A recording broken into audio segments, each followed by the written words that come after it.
So, a warm welcome to southern Sweden, to Malmö, and to Malmö University on this very important day, the International Women's Day, 2023.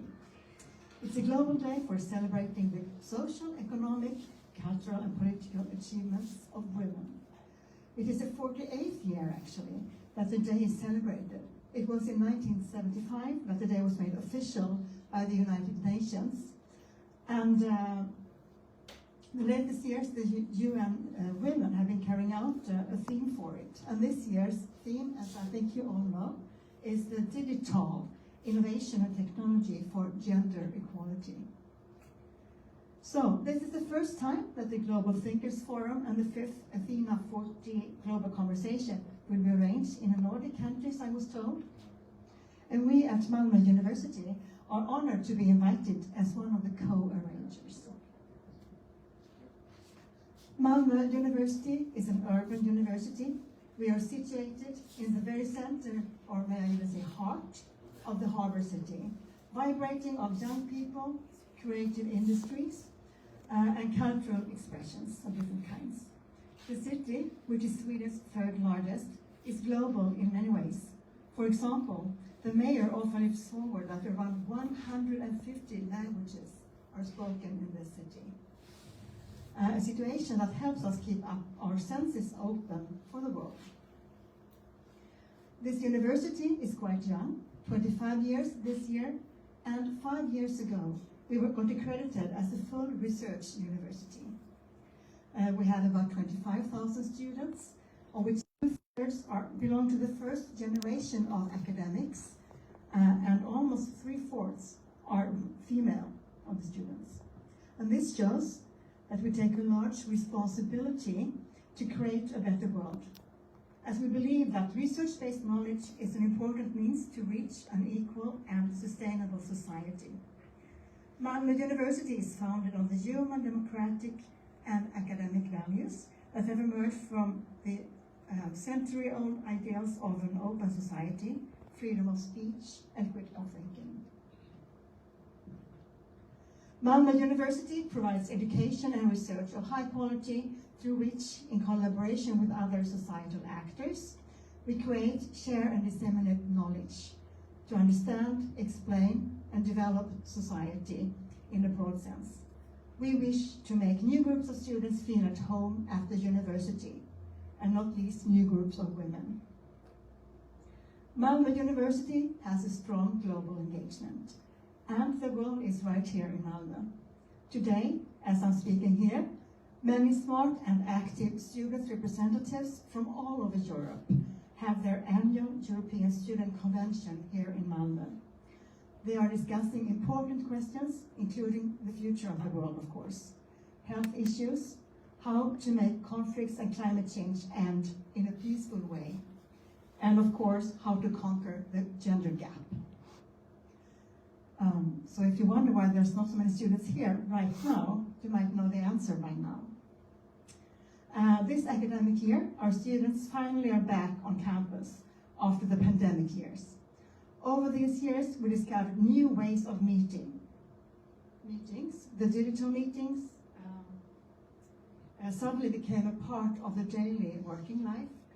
And however, we also know now that women and men don't have the same access to the digital world. That the devices are not accessible for everybody has caused that women sometimes have fallen a step behind in education, and working from home also made women spend more time on domestic duties. That is, that the power of digitalization and the production of algorithms to a large extent are in the hands of men, means that women's experiences are not being a part of this very important development that will influence more and more of our daily life, not just in work, but also in private lives at our homes and so on. In Sweden, we are facing a paradox, where on a broader base, girls are doing a lot better than boys at school, which leads to that the number of women at the universities are increasing, while less men continue their higher education or even finish their primary education. But still, the number of women on higher positions, which is more, but perhaps that would change over time. It is an opportunity to get more impact of women on digitalization if we work out with this in the right way. Or will it be a shift, what is considered as a valuable or prestigious working life in the future? We do not yet know the consequences of this paradox. The world has changed a lot over the last years. The pandemic gave us new and very unexpected experiences, not least for women, where within my field, academia, it has shown globally that women in general had to step back to make things work at home, taking domestic responsibilities, as I mentioned. Also, domestic violence increased on a general scale. One other tendency or consequence of the digital pandemic years is that the advancement of equality seems to have flattened out after having increased for decades. The universities have a very important role to play to put us back on track, providing new knowledge and critical thinking for the future. So, the pandemic forced digitalization, and not least digital meetings and teaching, to become a natural and undramatic part of our lives. But we know now that it was unequally accessible for men and for women. The aspect of leadership and role models can be very influential now in making women claim for digital knowledge and power. As women leaders at universities, we have a duty to work for making higher education, also in digitalization, attractive for women. We should be good employers and pave career paths for women. And we should be good employers and pave career paths that suits women better than before.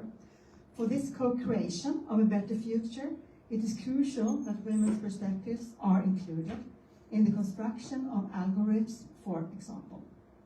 We have to work together, as we are doing today here with the global discussions. So, for a modern university, there are now excellent conditions for developing lifelong learning and the ability to address and handle a changing and complex world. In a polarized world with growing nationalism, is it better to see what unifies than what differs between people? Dialogue and exchange of ideas and perspectives, is probably one of the best ways towards peace building. Here, the digital means are very important, and in order to make artificial intelligence develop democratically and equal, it is necessary to include women's skills and experiences in a much larger scale than now. Nonetheless, the situation among women in engineering is not improving that quickly as we would wish for. So, we are really looking forward to today's discussion on innovation, technological change, and education in the digital age, hoping it will generate questions on ways to achieve gender equality and empowerment of women and girls on a global scale. Widening participation in higher education will hopefully enable women's inclusion in the digital era. So I hope you have and will take the opportunity to lift this forward during this afternoon, and I am looking forward to the panel discussions. Thank you.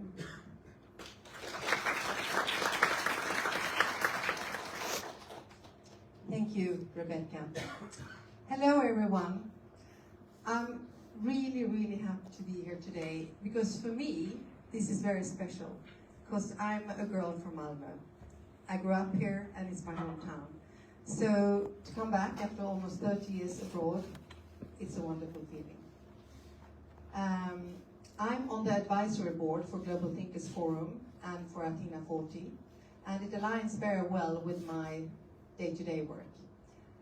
My day-to-day work is I design environments and spaces that improves health and well-being for people that inhabit them.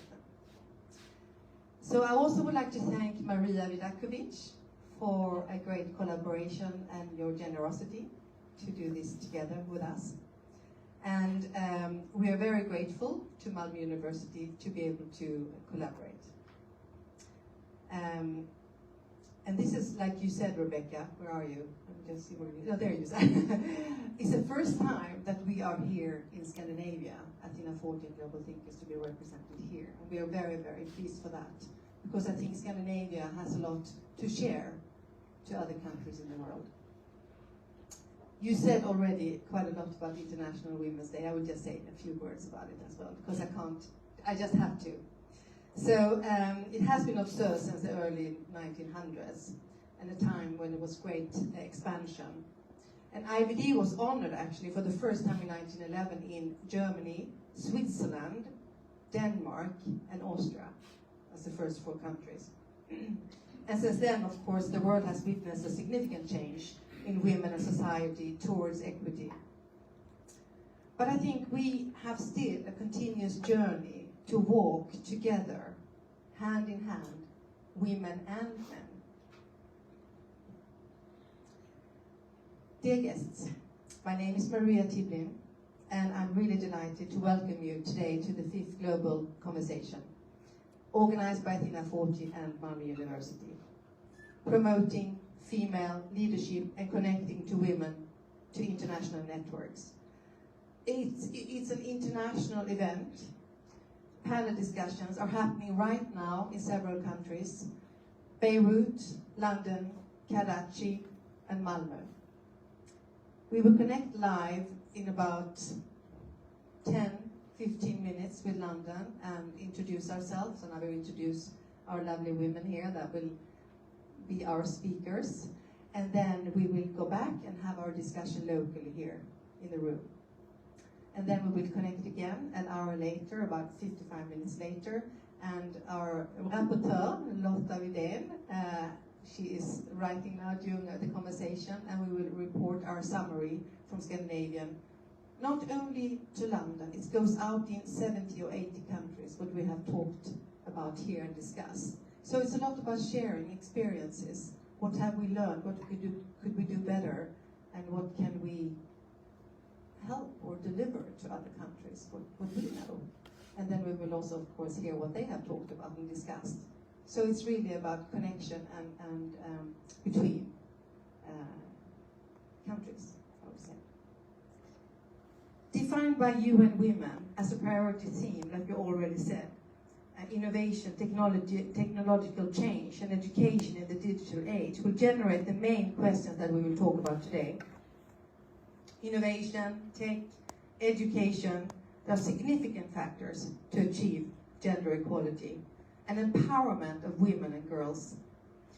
And at Athena40, we are connecting live with influencers from Sweden, UK, Europe, Middle East, and Asia, to discuss how we can promote and enable women in the inclusion in the digital era, and how across different countries, how can we capitalize the development of new technologies and the opportunities that to offer and achieve full equal accessibility for women, and putting an end to the gender digital divide.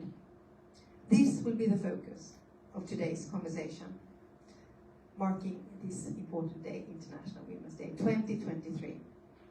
So thank you all for joining us. We are missing all the students. I hope that they can come next year. Welcome. And I'm really delighted to introduce these wonderful women, change-making women, that we have the honor to have on our panel, who will share their stories and their insights and their expertise with us. And we will also be able to have a Q&A afterwards to form a discussion as well. We will share a short video that will introduce Athena40 to you. It's about 2 minutes. So I will go on mute. Welcome to Athena40. Athena40 is a family of initiatives that promote female leadership and invite all leaders to embrace visionary and innovative thinking. By innovative thinking, we mean being open, curious, and solutions-focused. Athena40 works closely with some of the most dynamic and innovative minds across all industries in order to promote gender diversity, inclusion, and bring more women into decision-making roles. We commit to enabling women to contribute to our economies We believe that compassion and understanding are necessary values for our societies. We promote partnerships and ideas exchange among women, and of course, we include men in all conversations. We fight cliches and tribalism.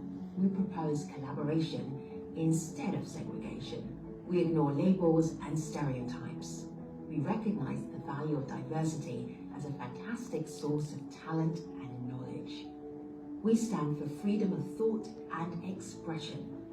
Our language speaks the truth. We stand for values-based decision-making, and we fight polarization. We are broad-minded and inclusive.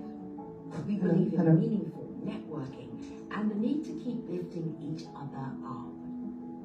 We mentor, inspire, and motivate other women of all ages and backgrounds, helping them discover their own potential. We share and learn from each other's stories. Athena40 welcomes everyone who wishes to be part of our mission and initiatives, an international community vision, an ongoing global conversation, a movement for compassionate, innovative, future-proof leadership. Join us.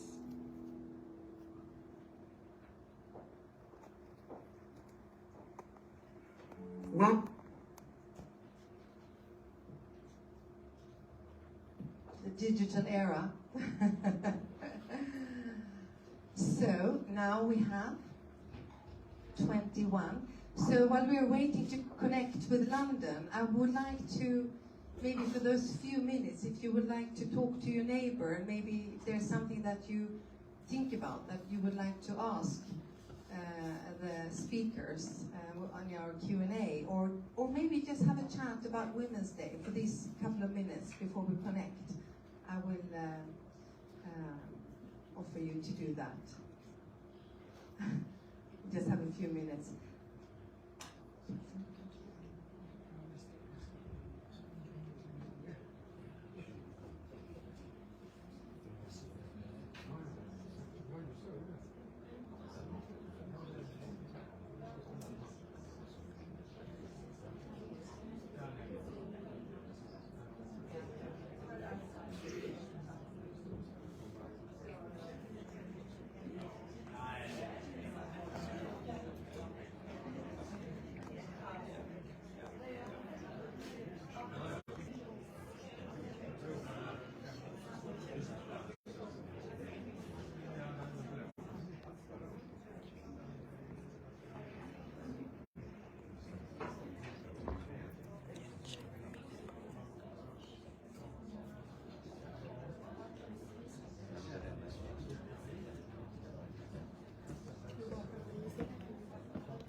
I want to say that I think it's really nice that we have quite a few men in the audience today.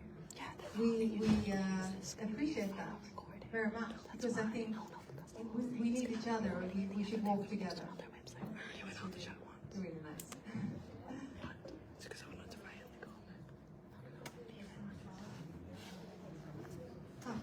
Tom.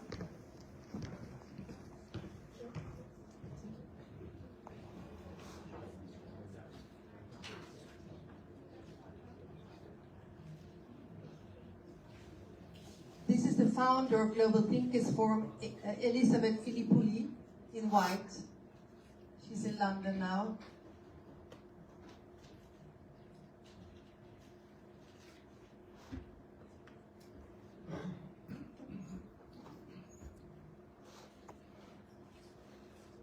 And I can say something about Global Thinkers Forum. She initiated that in 2011 in Oxford in the UK. And Queen Raina of Jordan is the patron. And Athena40 is a sister organization to the Global Thinkers Forum. And Athena40 is only working for women, and they have a great mentorship for young women all around the world. I have a young student in Africa myself. And the Global Thinkers Forum has a mentorship program for young adults, so men and women. And so I must Recording in progress.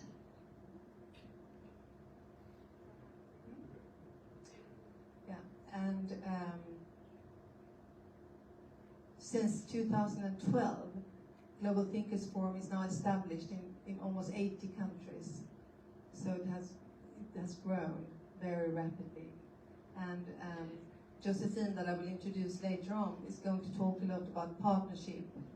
And this is something that's really important for an organization like this, to connect and to partner, collaborate with organizations globally. Because I think if we know that if we work together, we can make a change. I can add that, Maria. Yes, because, since you gave me that. Yes, of course. Now, what I can say for global corporations today, before it was like giving money and that's it. But that's not the thing today. It's more what you do as a company, and I will talk about that much more in the end. Yes. Because as a company, you have all your employees as ambassadors, you have your partners, investors, you have such a broad target audience, and you also have knowledge. So if you go out, you talk, you educate, you advocate, I would say that it's much more than just giving money. And I think global corporations should think much more about that. And when companies do that, the employees, they become motivated and they become proud of their companies. So you can also offer like volunteering, which is very good. And I can talk hours about this, but I think this is what corporations should do. It's much more about the knowledge, being passionate about it, and being an ambassador. Very much so. Great. Thank you. How are we? 3 more minutes. Maybe anyone have a question already? It's too early. I think I have a question. Yes. I didn't quite catch why there wasn't so many students here today. Okay. Would you like to answer, Rebecka? Yeah. Yeah. Shall I? I think that you brought it up earlier, but I didn't quite catch it. No, there's the European Student Union, the joint union of students, are having their big annual meeting here at Malmö University today. So that's why they're not here. I will say about them. Yeah. And they were at the dinner at the City Hall. So nice. It's very nice to have them here, but it's a pity that everything's happening on the university. Yes. Yeah. Alex, we are so glad that you're here. Yeah. I am also a student at Malmö University, and I think I missed that one. But I am super happy to be here, and it's very exciting to hear you speak. Okay. How nice. Yes. We have you representing the students of Malmö University. That's great. That's great. Okay. So 1 more minute. Yes. Yeah. Any other questions? Let's hear from the men. What motivates you to be here today? You're all in the back, by the way. Yeah. The women in the front. You know, We're hiding in the back. you know, it's in the front seat today, huh? What interests you in this topic today? Well, we got a very nice invitation. I brought it. Hold on. They all came out of free will. Yes. So I think it's my topic is interesting. Is Miriam still there? And Hopefully the god of Zoom is going to be on our side. The weather hasn't been on our side. Yes, I'm here. Miriam, hello there. Good afternoon. Let's continue. So I would like to make a brief introduction to you. The Arab Institute for Women, which is a pioneering organization that supports women in the MENA region, and you are celebrating your 50th anniversary this year. And I would like to commend you for the work that you have been doing over the past 5 decades, because Lebanon, as we know, has been torn by decades of war. And sadly, every year, the economic situation and the social situation is getting worse. So we will hear from you, Miriam. Would you like to introduce your speakers? Our panel chair before. Yes, hi, can you hear me? Yes, we can. Okay, hi Elizabeth, thank you so much for this opportunity. So I have here with me Dr. Samira Ulfali, who's a retired associate professor and former chair of the Department of National Sciences here at LAU. I have with me Dr. Tamara Al-Zain, Secretary General of the National Council for Scientific Research for Lebanon. I have Dr. Nancy Fayyad, who's a research faculty, postdoctoral research fellow at the School of Pharmacy at LAU, and she's the winner of the L'Oreal Award. And I have with me Ms. Jocelyn Kabi, who's the founder and director of Recycled Lebanon. Thank you so much. Thank you very much, Miriam. I know that the conversation, as in every year in Beirut, is going to produce some very insightful findings, which, and that's the purpose of Athena40 and that global conversation, is to take them away and see how we can raise more awareness around what is happening in Lebanon and the other countries. Now, let's connect to Amman. Amman, can you hear us? Our long-standing partner in jazz, and I can see Mary Nazal being there. Good afternoon, Mary. Hi, Elizabeth. Great to connect with you. So welcome, everybody, and great to be connected to everyone all over the world. I'd just like to invite my panelists to come up, please. So we have on our panel Ms. Maha Bahu. She's the CEO of JOPAC. Fadali. Let's hold our applause until the end.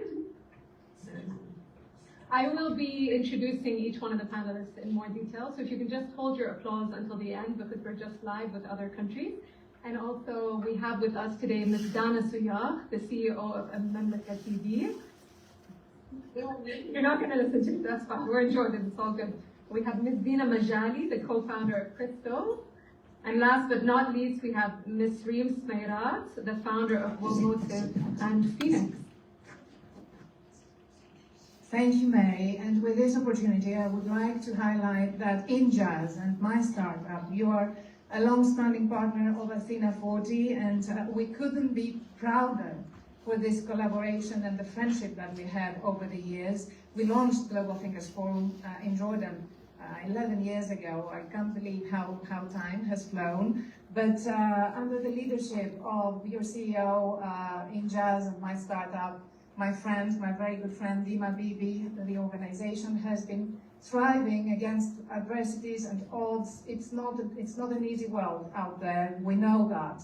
But you have been doing such great work for youth and women in Jordan, and thank you for being by our side. I know that the British ambassador to Jordan has opened the event today, and we would like to thank you, Her Excellency, to thank her for her presence. And now from Amman, let's go to Pakistan, if Pakistan can hear me, to welcome a new partner, the National Incubation Center in Karachi, which similarly to InJazz, they create supportive ecosystems for tech-based businesses and business ideas, and they actively help women entrepreneurs in Pakistan. Our Athena40 chapter in Pakistan is led by Ambassador Atiya Mahmood, again, one of the founding members of Global Thinkers Forum when we were in Jordan in 2012. We continue for the second year the collaboration and partnership with Ziauddin University, and I do apologize for my pronunciation. But I would like to highlight that Ziauddin is one of the top universities in Pakistan, and I'm thrilled to see the fantastic women which are next to Dr. Owais. Apologies if I'm not pronouncing your name correctly, but please introduce yourself. I would like to welcome you to Athena40. Thank you very much. My name is, you pronounced it perfectly fine. My name is Dr. Owais, and I'm an IP expert, and I've been associated with academia, consultancy, and the professional experience revolves around intellectual property, law and management. I'm going to introduce the panel with me. Shamim Rajani, she is the MD and Chief Operating Officer at Genetech Solutions, and she's also the founder of Coderill. Thank you for joining us. Sayed Sana Shah, she's the head of program at NIT Karachi, and she's leading the NIT Karachi at this point. So thank you, Sana, for hosting this, and welcome. Then we have Diana Sakia. She was also part of the 8th cohort at the NIT Karachi, and she's the CEO and co-founder of PageFlow.pk. Then we have your panel, Amber Rahim Shamsi. She is the director at the Center for Excellence in Journalism at the IBA, the Institute of Business Administration. And last but not least, Malik.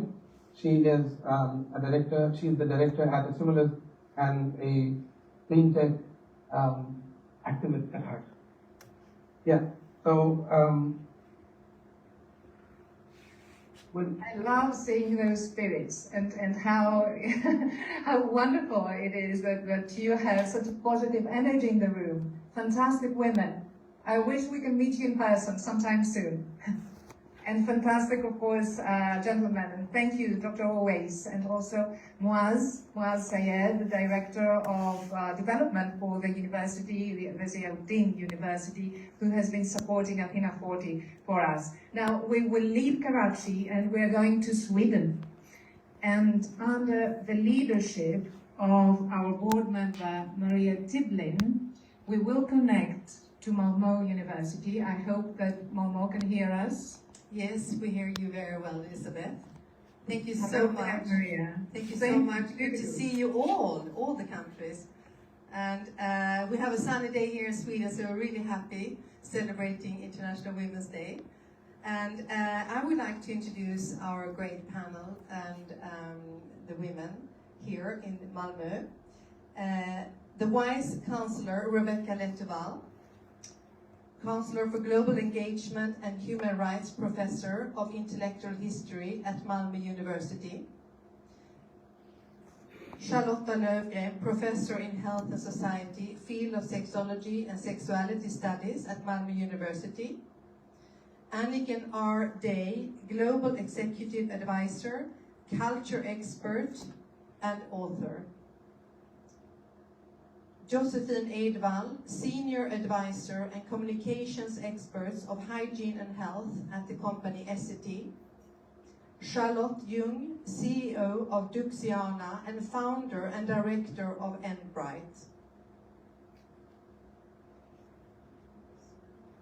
We're very happy to now continue our discussion and see you soon in an hour. In less than an hour. Thank you, Maria. I would like to say that Malmö University, who is joining us as a partner for the first time, because we're bringing on board Sweden for the first time, is an academic institution founded on the human, democratic and academic values that have emerged from the ideals of an open society, freedom of speech and critical thinking. And they have pioneering fields of expertise, as you've heard, and it's fantastic to have them on board Athena40, also along with the British-Swedish Chamber of Commerce. Lastly, but we're going to return to London, grey, rainy, cold London. Hello, Doug Willis. Hello, I'm Doug, and I'm on the board of the Athena40, but importantly today, I'm going to hand over now to Dawn Alford, and Dawn is the Executive Director of the Society of Editors, and Dawn will be moderating today, so she will introduce the team. Hello everybody, happy International Women's Day. Thank you for having me here today. It's a privilege. Yes, I don't need to introduce myself, Doug's just done that for me very ably. On our panel today we have Ros Russell, who is the Evening Standards Assistant Editor and editor of the international multi-channel project Let Girls Learn, which has the Gates Foundation as a partner. We also, on the media side, have Caroline Gamble, Assistant Editor of The Independent, whose area is particularly news, which also includes foreign affairs.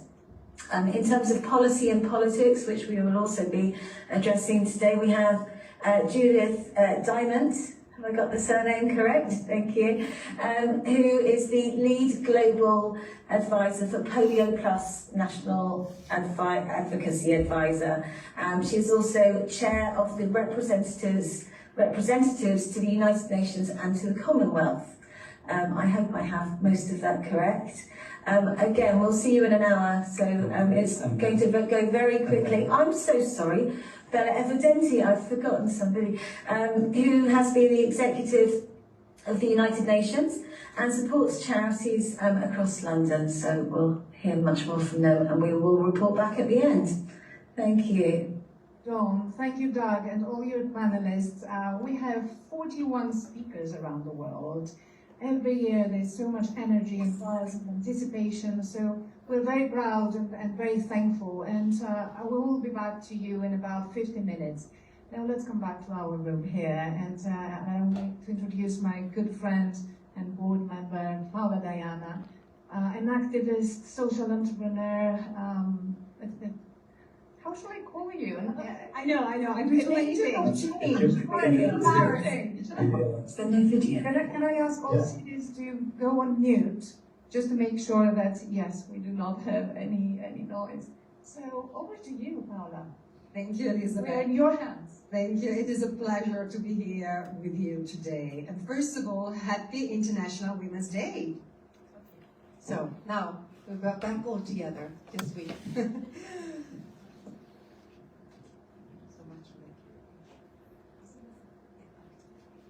So now we will discuss how the situation looks in Sweden regarding gender equality at the workplace and in the society.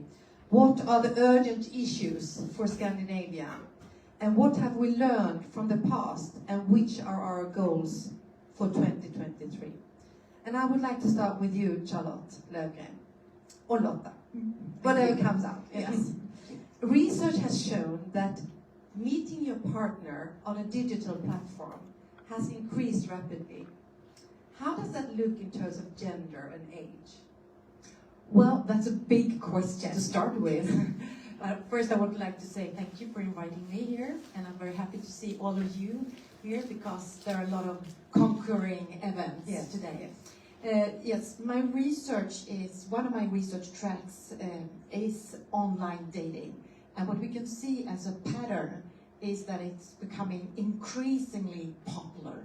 And we can see that this is among all ages today, and also among females, males, and LGBTQ persons. So it has transformed something with love and sexuality and relationships, and into a rapidly change of norms and behaviors on one hand. But on the other hand, we can see also traditional gender norms. We can see that it's still the same gender norms. For example, still males are taking the initiative, for example, more often than women. But we can also see this kind of transformation that elderly women, for example, take their chance in life. Suddenly they can feel a safe arena, actually, because you can just put the computer away or the cell phone away, so there's no risk of it in one way. Again, you can also see the romance frauds and all the kinds of new kind of risks with online dating. So there is a lot of patterns when it comes to gender, age, and also sexual identities. We can see, for example, that heterosexual, for once, also are kind of developing subgroups. For example, dating several persons at the same time. And that's kind of a new way of doing it openly. And then you decide, maybe both of you, not always, if you become exclusive with one person. So this is something extremely interesting that is happening right now. I just looked it up because you asked me for numbers, and it's very difficult to say numbers, but we can say Tinder, the research say that Tinder, one of the most popular apps, has 10 million dating users every day. But they say 75 millions. So you can see also it's a kind of competition, and it's about numbers and getting the most popular app, because this is a market. This is a market for the app developers, and it's also a market for love and sexuality. So it's really established in Sweden? Yes, sure. Yeah. Like it's all over the world. And that's one thing with the apps, that it can cross borders and time zones and so on. Are there differences between globally? Have you looked into that? I would say it's not. One thing that differs is, of course, the resource, because if you're in more poorer country, for example, then it's not maybe that easy access. But nowadays, you don't need a computer; you have your cell phone. So that's why it's kind of this. It's the third generation we talk about, the app generation, the online dating apps. Yes. The third generation of that. And what would you say is the risk when we're talking about human connections? Well, there are different opinions, of course. And one risk is that when love and sexuality becomes a market, then you're in the risk of devaluing yourself. And you have to kind of put out yourself on the market, and you have to see, am I popular? Do I get many likes? Do I get many matches? And that's why it's also about your self-confidence. So the risk is to be more and more socially isolated and to feel the disappointment of not getting a partner, even though it seems like there are endless of partners. So, of course, that's a risk. But also what we talk about is, in some way, love is also always risky. Do it anyway. Yes. That's what they say in Los Angeles anyway. So, yeah. Do you have any questions to that? Yes.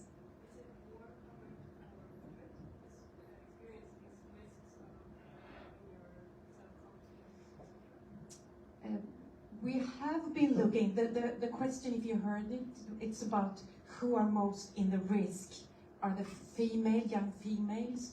We can see that the ones in risk are the ones who's already before that in risk, so to say. It's all those who are already marginalized, already have their low self-esteem, already are lonely, and so on.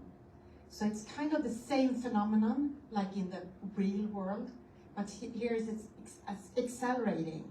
It becomes more rapidly, and you also can feel the stigma more quickly.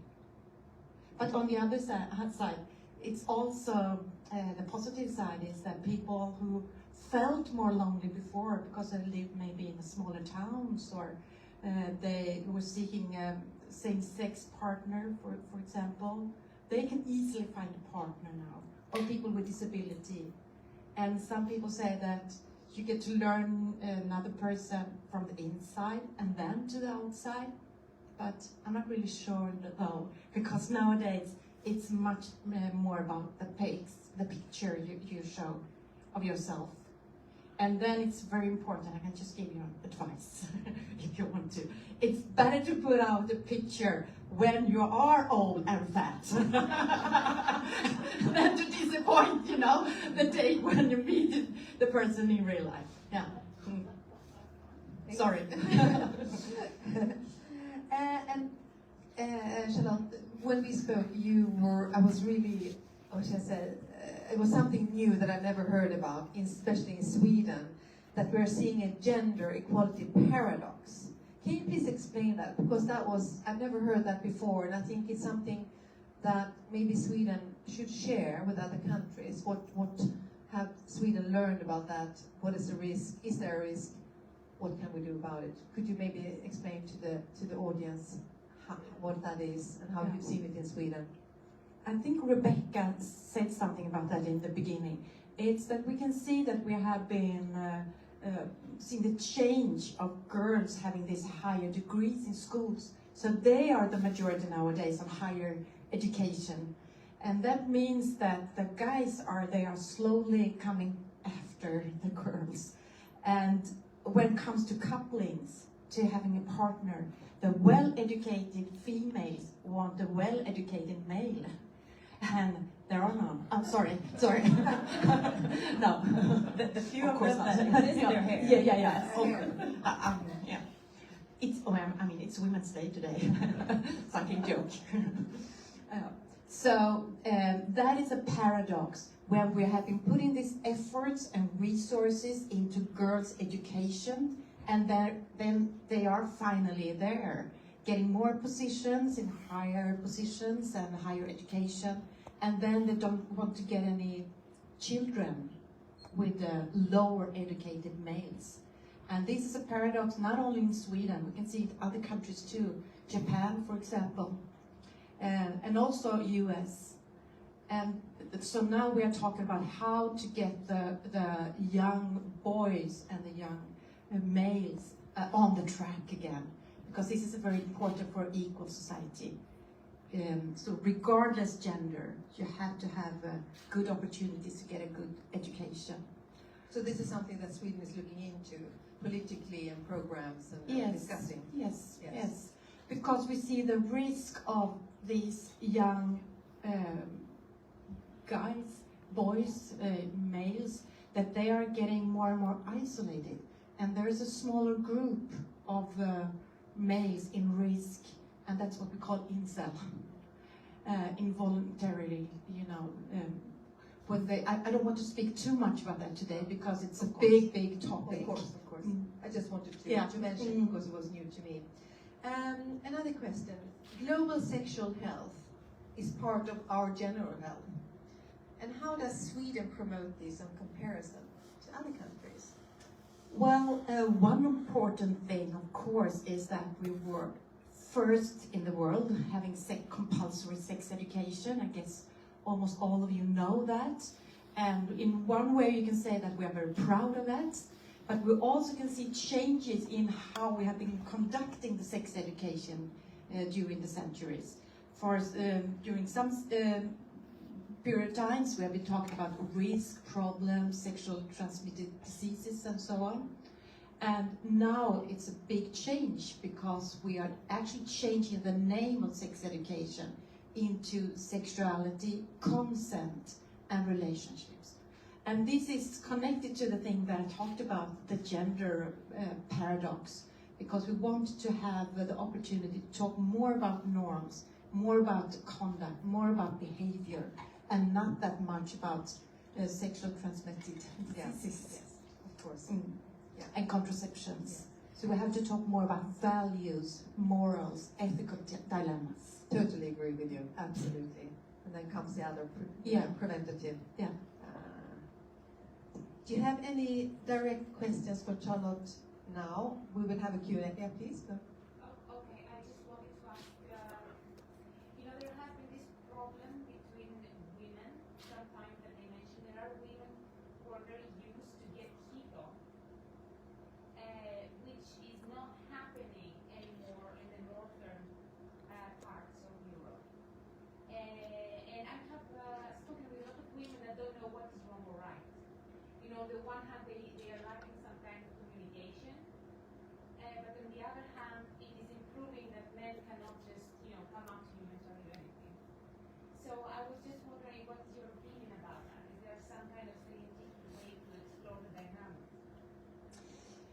If I understood you correctly, you're talking about the behavior between female and males.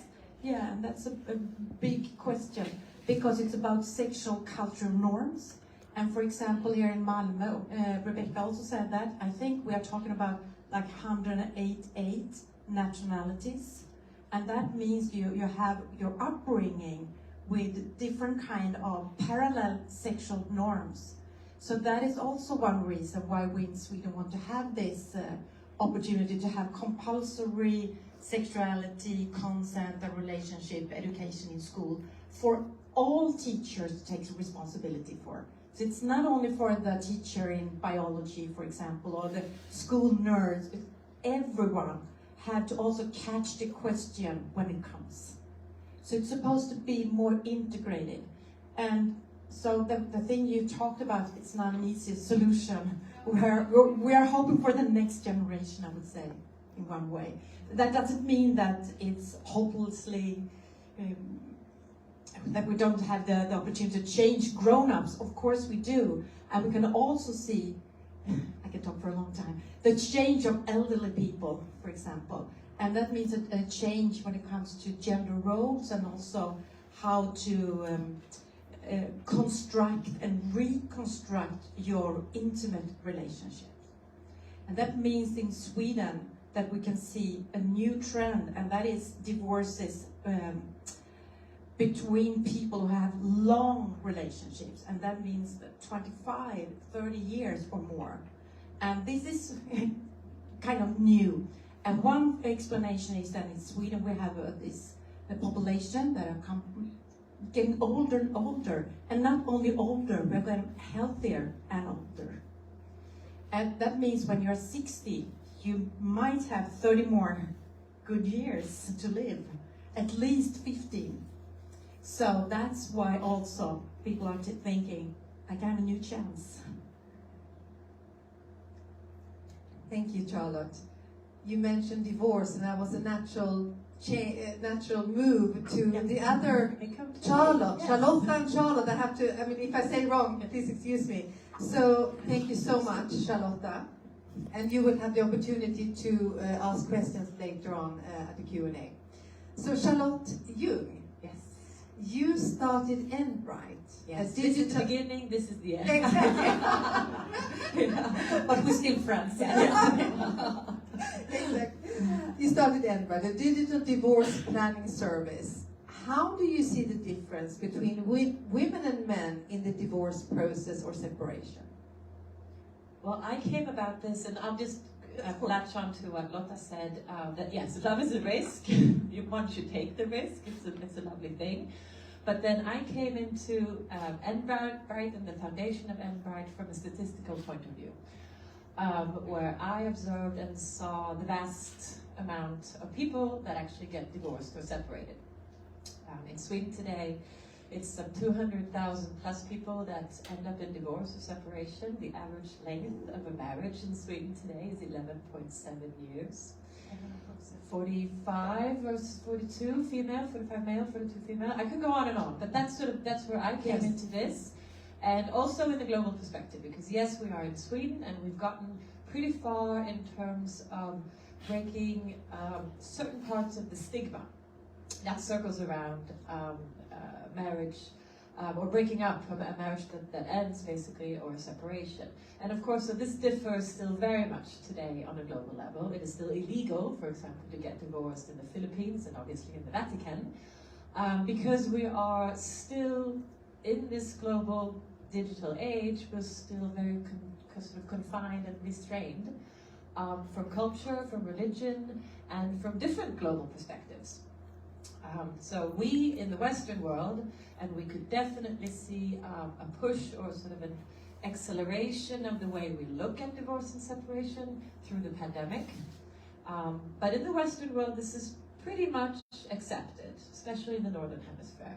We now see an increase in the Middle East and in Asia, for example, and many of these separations and divorces are being pushed for by women. Well, why? Because women can. Because women today have a completely different leverage, a leverage that we have never seen women have before in their personal relationships. We mentioned it before, Malmö University has 2/3 women enrolled. I believe the US college education, sort of at a bachelor degree level, during the pandemic, women surpassed men. So of course it already has an effect, and will have an effect on corporate life, but it also will have big effects that we might not even know of today in 10, 15 years. So that's why I founded Endbright, and I thought that in this world of digital consolidation and help, we saw, I don't know if you didn't see Lotta on TV a couple of days ago in Vetenskapens Värld, it's really interesting. But the fact that we meet online has way surpassed the fact that we would meet our partner physically. And of course, an Endbright would catch on to that. I will skip, but you will never. Yeah. So, which values do you think are important, or you think you see are important by gender, where and how they decide to choose place to work? Are there differences by genders? I think today, in general, how we, and especially younger generations, choose where we work is less and less driven by money. So it's more about different new societal values that will come to us, that would have an impact on the individualism that we see so much more today as well. what makes my life better, what fits into my specification, what fits into the request that I put up on Tinder, or I think we all live very much with clear ideas of what we look for, what we request, and what we wish for. Then if we can have it, or if we can't have it, or if reality lives up to it or not, depending on sort of corporate strategy or whoever you are and what you put into it, it's very important. I would add, I mean, and in the gender perspective, the most common question that we get, however, and this ties on a little bit to what Lotta was saying about the old, it's called grey divorce, the 55, 60 plus, and that has tripled since the millennium shift. The first and uttermost question, especially from women, is can I afford to get divorced? And we can see a shift in this more and more for younger women because of, I think, these corporate aspects that I just mentioned. Yes, very interesting. And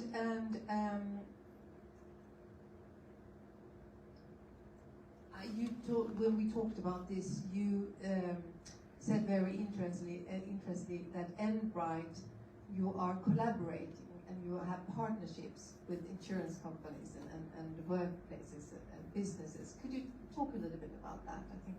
Well, when I first started Endbright, I was a little bit the odd one out. I was a little bit the strange one in the rooms, and half of the people that I would face, they would laugh at me, and the other half, they might say that I profit from people's unhappiness or whatever. So I've gotten my fair share of opinions in terms of what I've done. It's become lesser and lesser because I think that's where I realized that we also had to take a thought leadership sort of role in this. And again, going back to the data and statistics, it's not things that I'm or my business is making up.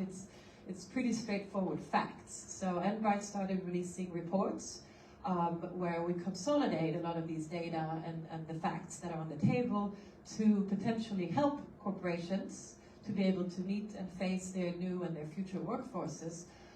We work in a sort of triple helix way. So we also use these, we work together with Malmö University, and obviously, as you can, me and Lotta, we know of, and we know each other quite well.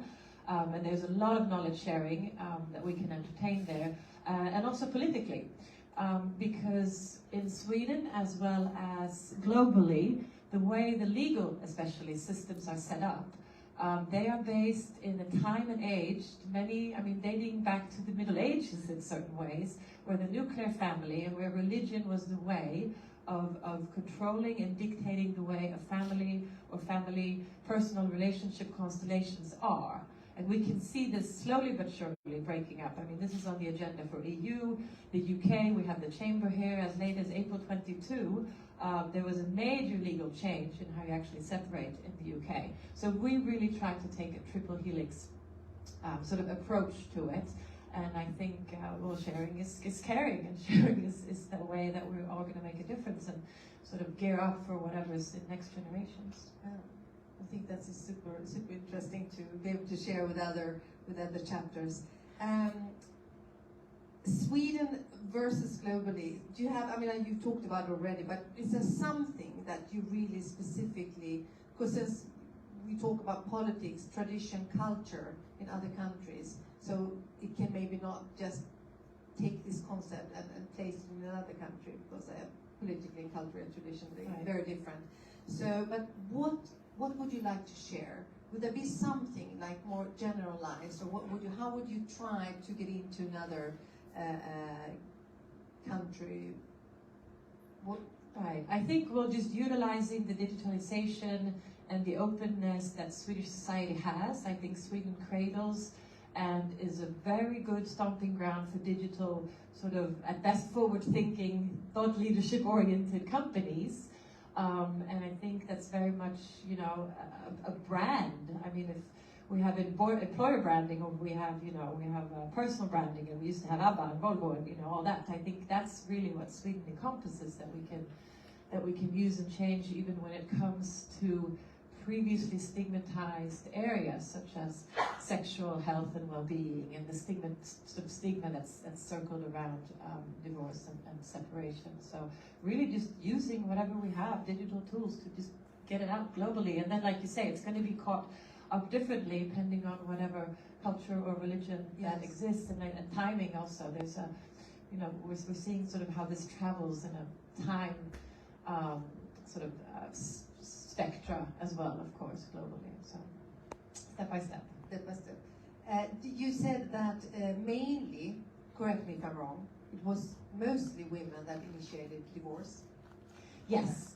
That in general, women more often initiate divorce or separation, and they also take significantly longer to make that decision. Since when? When did that change come? That women, do you know that? Oh, I don't know the exact sort of statistics of when that came. It honestly hasn't been measured that long, and I think that's another thing that we try to push, is that research is we're not spoiled with a lot of research, and that's also why we have to push it on our own. Can I just say one thing? It's also that they say that females, they want a divorce because they want to find themselves, and males get a divorce because they find someone else. Yes. And also, it actually takes 7 years for a female to find a new partner, and 7 months. Yes. But again, and this is Women's Day. Women has to, however more leverage we may have today, it's still a very much of a bigger decision, again, specifically financially, for a woman to leave a relationship, namely a marriage or a partnership. So that's also, there's significantly more planning on the female part. Thank you. Anyone who has any questions to Tara? Quick question. You said Loud. women want to find themselves. Why do you think women have more of a question around their own identity? I guess it's a question for both of us. Well, that's a big question too. But I want to say that it connects to each other. When you want to find it yourself, then you're not, then you're getting divorced and you're not depending on anyone else. So that's why it takes more planning, and takes more thinking and more reflections. Can I do this by myself? Compared to if you already have a partner. And that's what we also can see on Tinder, that a lot of people that are on Tinder, they are not singles. They are just checking the market, you know. So there's a lot of things you can do to prepare yourself for the next phase in your life. And it takes a longer time for, I would like to say and stress one important thing, that it's usually more differences within a gender than between genders. So that's also very important to say. Thank you. Yes.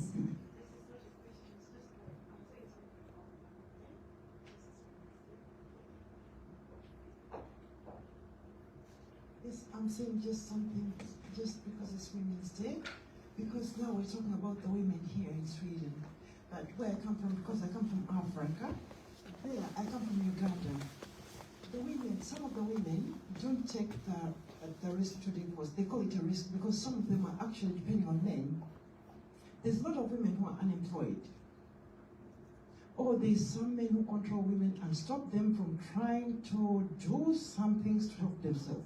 So that they use the money to bring them down and make them feel like they need the man to be there, to be the husband, everything.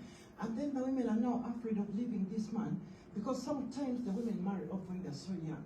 And then they get the children. And then they've never gone out to work. And then when it comes to the hard times, they're even afraid to say, oh, I'm going to leave you. Sometimes it's cheating as much as he wants. And you don't even have the voice to say, I have to get out today.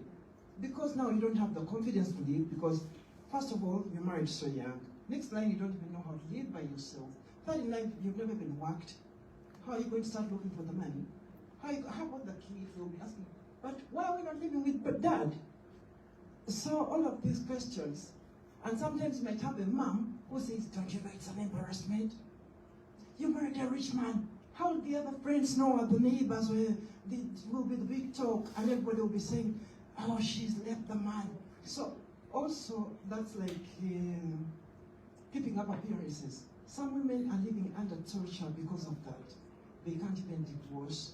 So here in Sweden, that's the good thing about actually the Western world, that women can actually divorce regardless.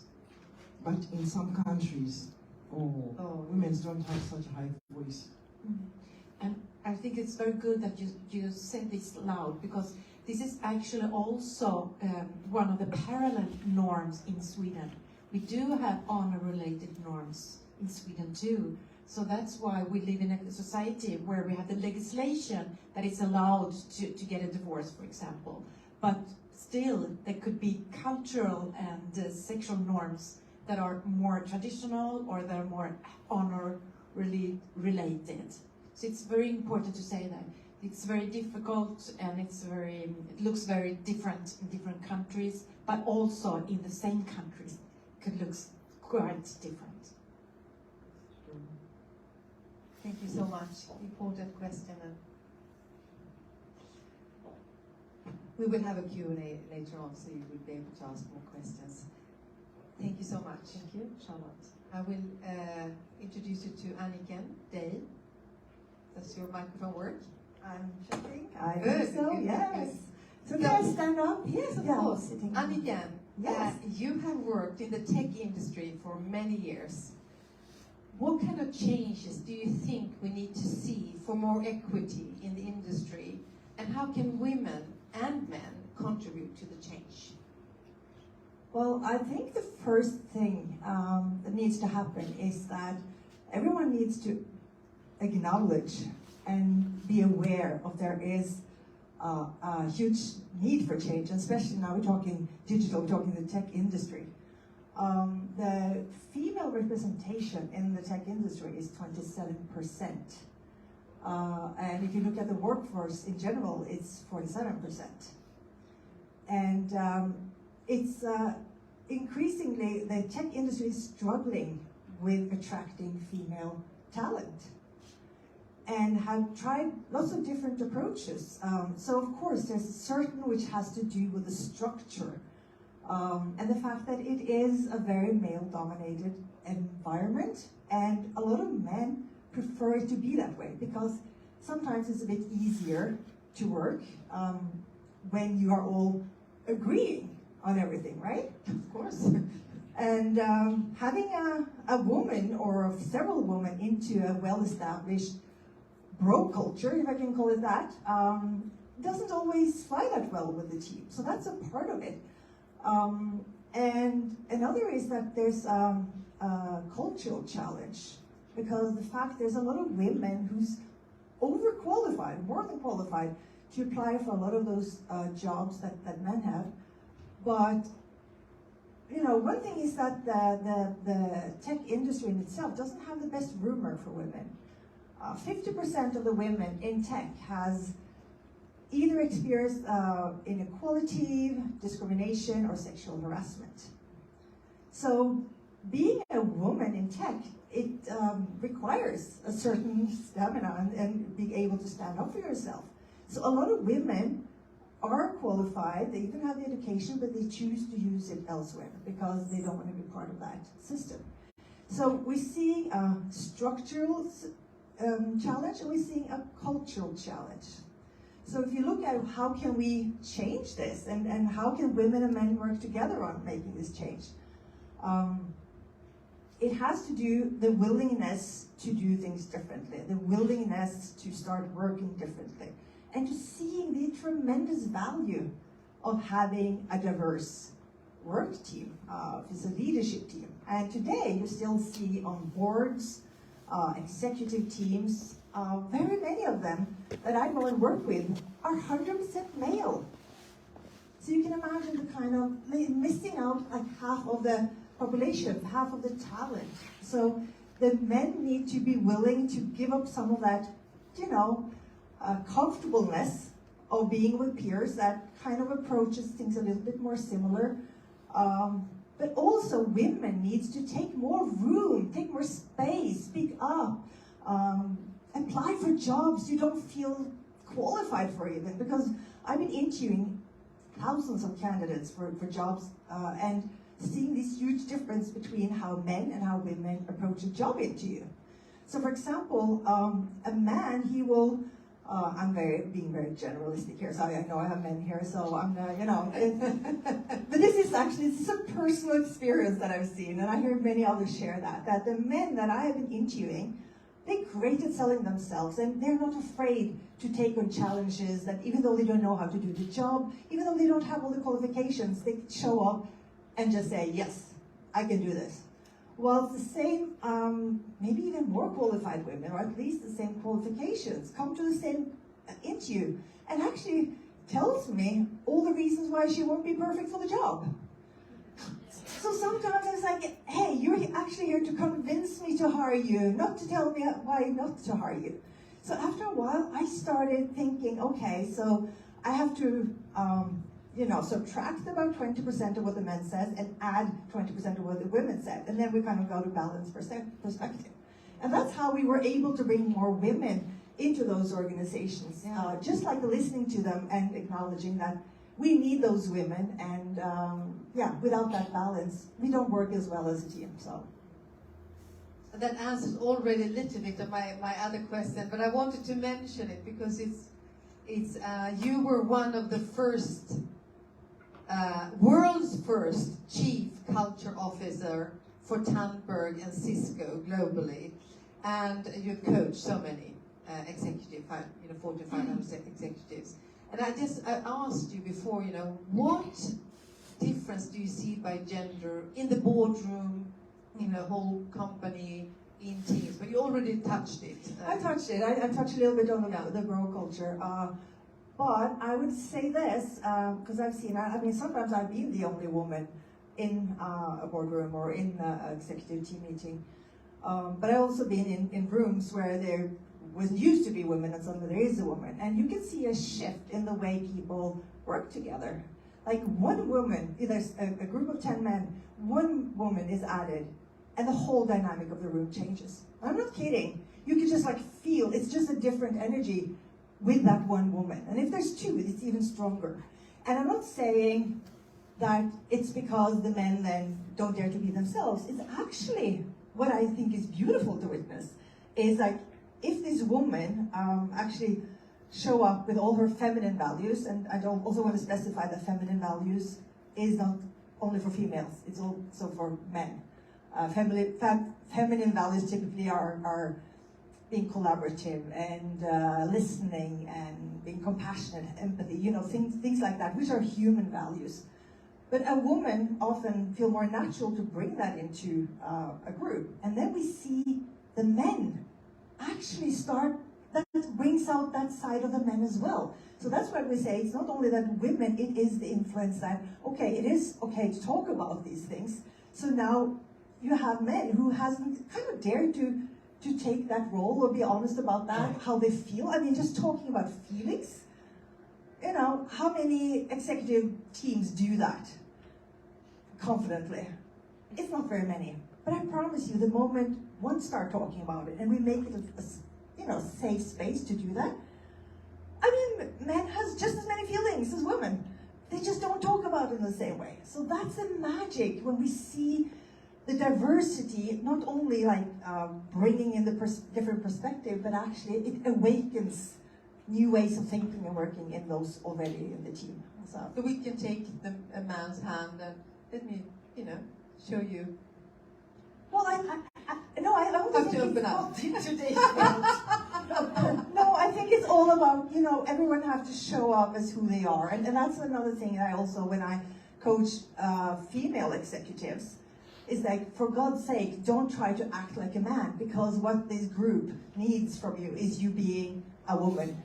And we see a lot of that, the male values, which is more competitive and results driven and all that. We need that as well, but we need to balance it out, right? It's not one way or another. It's yes, please, both. So I always coach women to say, be you, because that's what they need. Don't try to act like the men, because that kind of takes away the whole point. And of course, when they do that and they see that gives permission for men to have that conversation as well. And I think that's what we do. Just show up as ourselves. Don't play roles. I think that is the most powerful thing we as women can do in the work world. Thank you. And also you live in Los Angeles and you work globally. And then I wanted to ask you, what if you could see Scandinavia versus other countries. Oh yes. The differences for women in the workplace. I Oh, mean, you- of course, you- it's a huge, too big question, but just, you know, what from your experience Absolutely. in corporate organizations. Thank you for asking that, Maria, because women in Scandinavia have no idea how lucky we are. Honestly. So having this kind of conversation in Sweden or Norway, where I'm from, or having it even in the US, it's two very different conversations. So just to give you one example, I don't have to tell you what happens if you get a baby or if you're sick in one of the Scandinavian countries, right? Well, if you're in the US and you give birth, you are expected to be back at work after 6 weeks. 6 weeks, and then you're supposed to come to work. If not, you're not going to get any salary. If you're sick, no, forget it. No social benefits.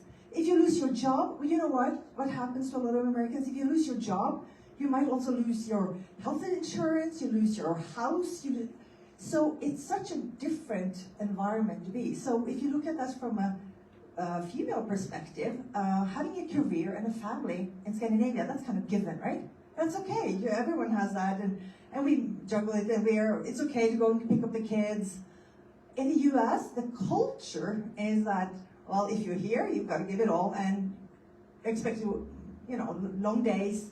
And there's not like a good childcare system. So what we are seeing, and especially after the pandemic, a lot of really highly qualified executive women are leaving their jobs just because they just can't manage it anymore. And then they would spend time with their families for 2 years and were able to work from home and actually like have a life. And then suddenly you have certain companies who say, okay, now everyone gets into the office every day. And they're like, no, I can't.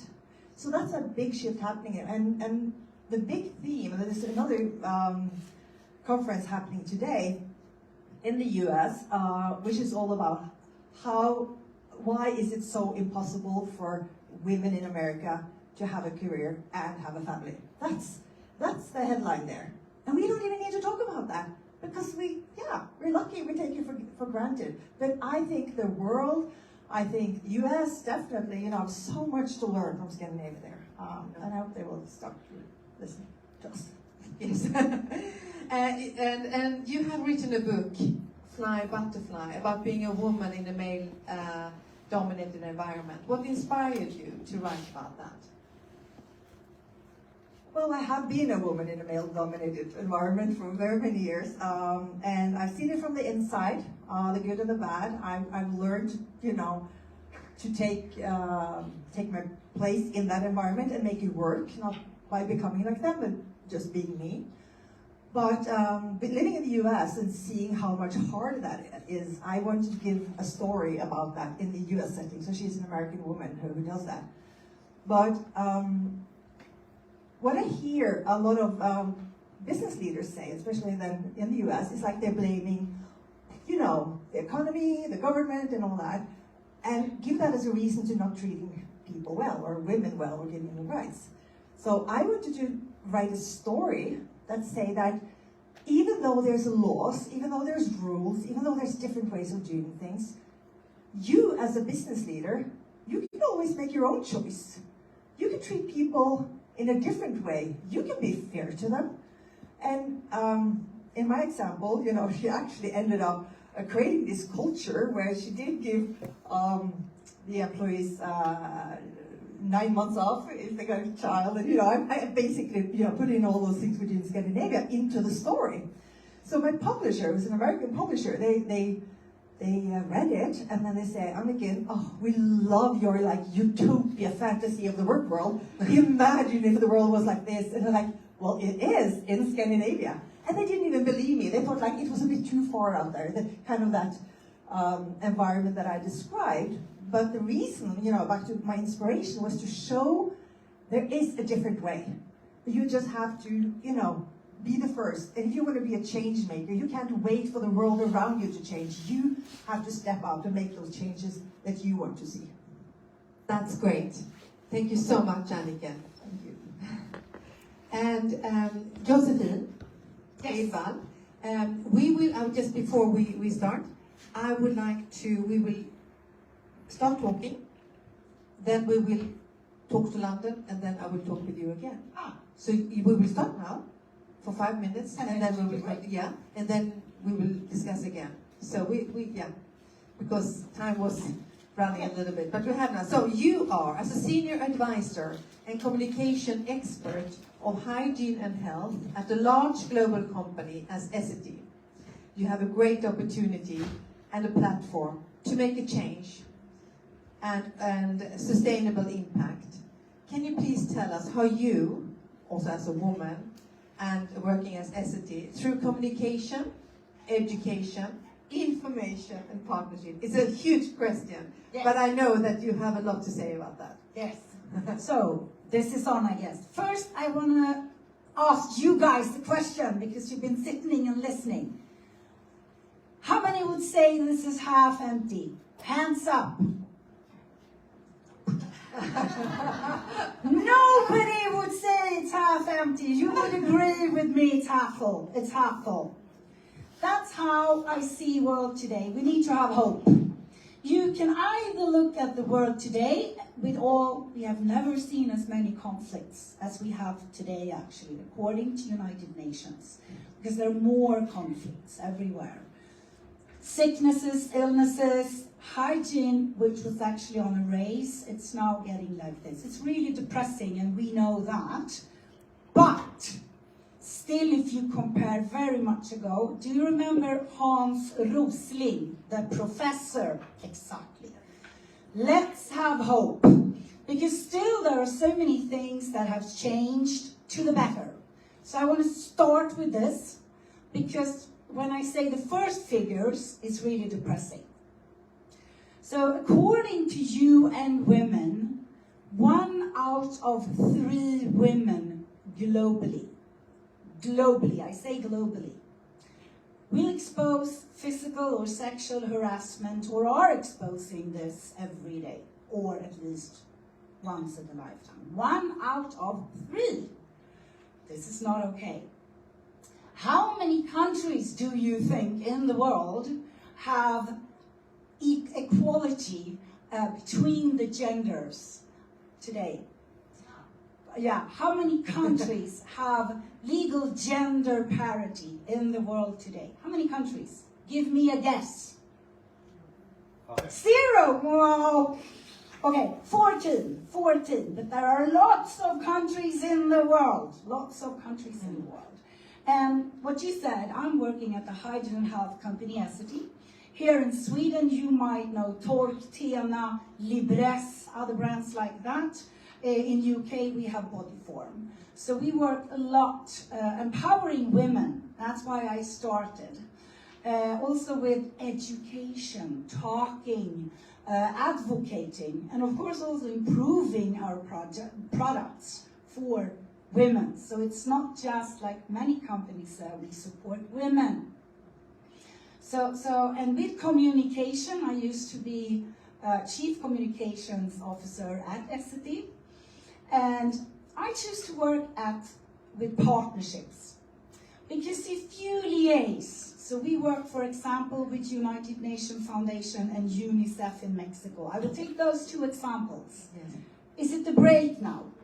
It's a break. That's a cliffhanger. Okay, but you know what? That's quite good. Then we start with the example. Because that's a great example that you have there. Cliffhanger. And I apologize for this, but it's just that we have to, yeah? It's but fine. You will have enough time. Yes. You will get both, yes, definitely. Definitely. And I have to give the instruments, please. Drank too much.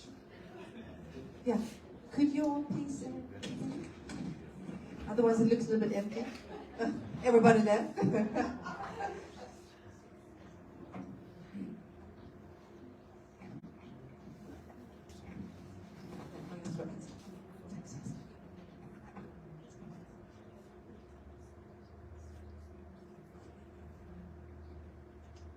And we have a wonderful lady down here, Lotta Vidén, who have been written the report that I will now read to London and the other countries, what we have talked about. So I'm really, really grateful for that. Thank you.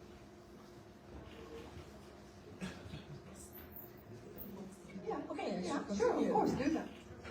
Yeah, the example of Mexico. Okay, so a couple of years ago, I learned that actually in Latin America, there are the most women are getting harassed, or also with violence and so on. And we have huge business in Latin America.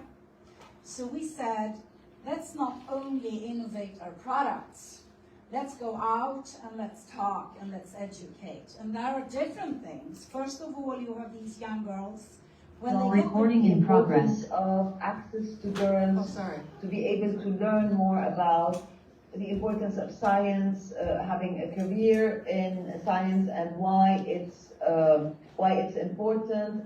We have a lot of gap in terms of rights in general in Lebanon. We have a gap in terms of gendered research and the importance of gendered research to come out. The importance of having journalists and media coverage that highlights the importance of the digital arena, the importance of women in science, and highlighting important examples and having women on the decision-making table in terms of decisions that are being taken, and the importance of accessibility of data. Data is accessible. How do you unpack it so that it becomes more clear and more understandable to lay people, not just to scientists or people in the tech industry that are working on it. So basically, we will be continuing our conversation, and one important element that came out of it is the collaborative work that we would be doing with having like the importance of mentors and the importance of role models and the importance of one thing that we as an institute might be working on the importance of training journalists on working in the digital, talking about the digital sphere, what's happening in the digital sphere, and about the importance of journalists showcasing science and women in science. Thank you so much. Hi, Miriam. Thank you. Thank you so much for that. I have a quick question for you, because you've been going through a very difficult situation in Lebanon, and I was wondering, because of also the pandemic, how is the situation for women? Things over the last, let's say, 3 years, are things worse than they were 3 years ago when we had this conversation and connection to Lebanon? I'm referring to women specifically.